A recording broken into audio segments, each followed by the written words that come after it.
ஒரு ஊர்ல 2 நண்பர்கள் இருந்தாங்க. ஒருத்தன் பேரு கடந்து, இன்னொரு பேரு குமாரு. 2 பேரும் ஒரு நாள் காட்டு வழியா பயணம் பண்ணாங்க. கொஞ்ச தூரம் போனோன்னே அவனுக்கு பசிக்க ஆரம்பிச்சுது. மரத்துக்கு கீழே 2 பேரும் உட்காந்து சாப்பிட ஆரம்பிச்சாங்க. கொஞ்சமா சாப்பிட்டு மதியம் நடக்க ஆரம்பிச்சாங்க.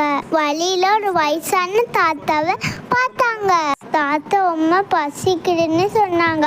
அவங்க இருந்த சாப்பாடை தாத்தாக்கு கொடுத்தாங்க. தாத்தா நல்லா வயிறு நிறைய வரைக்கும் சாப்பிட்டாங்களாம். தாத்தா போறப்போ அவனுக்கு தங்க காசு கொடுத்தாங்களாம். முதல்ல வேண்டாம் சொன்னாங்களாம்.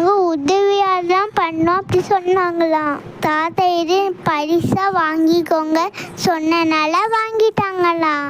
2 பேரும் ஷேர் பண்ணி எடுத்துக்கிட்டாங்களாம். எதிர்பாராம அடுத்தவங்களுக்கு நம்ம உதவி செஞ்சா நம்மளுக்கும் நல்லதே நடக்கும். எனக்கு அது உங்களுக்கு பிடிச்சிருந்தா லைக் பண்ணுங்க, ஷேர் பண்ணுங்க, சப்ஸ்கிரைப் பண்ணுங்க. இன்னும் வீடியோ சந்திக்கிறேன். பாய்.